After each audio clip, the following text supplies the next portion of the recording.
Elected leaders should never pretend that the president has more power than he is granted by the U.S. Constitution. President Donald Trump's rapid-fire executive orders have led legal experts to say his actions either have caused or are edging toward a constitutional crisis. Frankly, I don't know what that term means anymore, given the confusion over whether we are in it or about to be in it. Last weekend, I opened up my pocket U.S. Constitution and read it to try to find some clarity. I also reflected upon the many essays written by former Tennessee Attorney General Paul Summers, who wrote in the USA Today Network Tennessee publications for 2 years about each article and amendment in the Constitution. He always reminded readers that studying the USA's founding documents is time well spent. My conclusion is this: what we're seeing is a gross overreach of the executive branch of government that must be reversed and contained. Yes, Article 2 grants the president tremendous amounts of power, but Article 2, Section 1, Clause 8 says, before he enter on the execution of his office, he shall take the following oath or affirmation.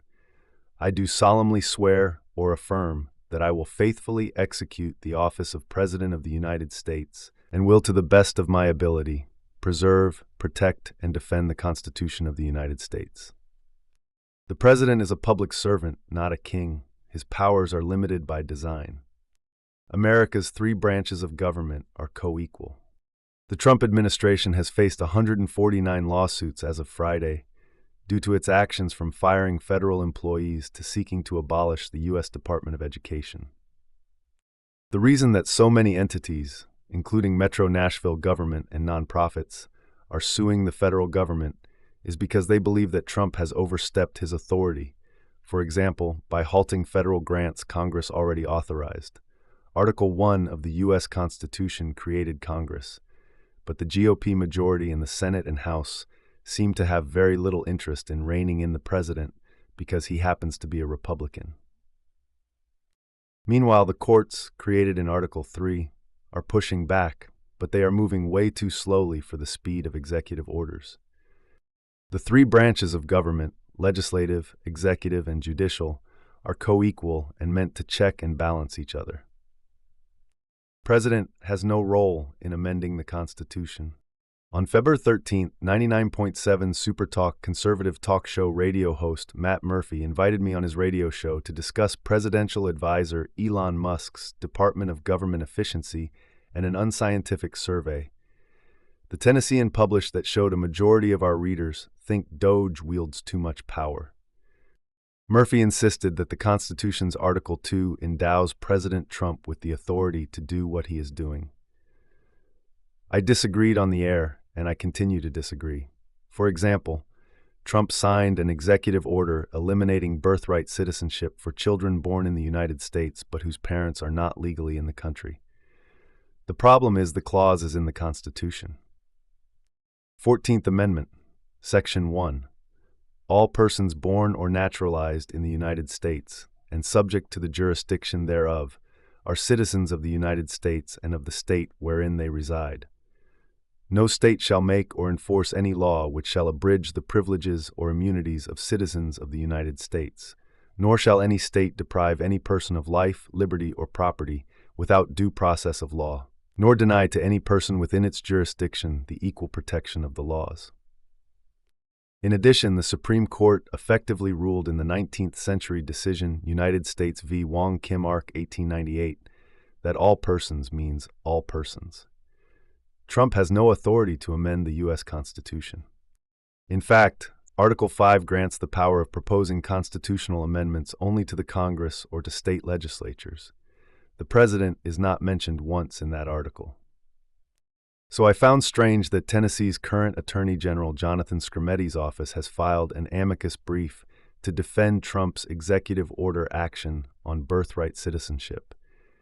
Courts are empowered by the Constitution to resolve cases and controversies, not to issue sweeping policy proclamations or manage the executive branch, Skrmetti said in a March 21st news release. The American people are the ultimate source of authority and legitimacy for every branch of our government, and every court interpreting the Constitution must therefore adhere to the understanding of the voters who who adopted the constitutional language. Undermining the sovereignty of the American people through judicial overreach threatens to alienate the people from our constitutional system and thereby cause grievous harm to liberty and public order, Skrmetti added. The Supreme Court may buy this argument, but I still think the problem is executive overreach, not judicial overreach. Just to reiterate what I wrote earlier, the president has no role whatsoever in the constitutional amendment process. In 2000, legal experts were calling a constitutional crisis the impasse between George W. Bush and Al Gore for the presidency that year. While Gore, the vice president at the time, initially conceded on election night, he took it back when results showed Florida's vote count was too close to call. What ensued were weeks of drama, tension, and growing polarization. However, friction is a natural part of democracy.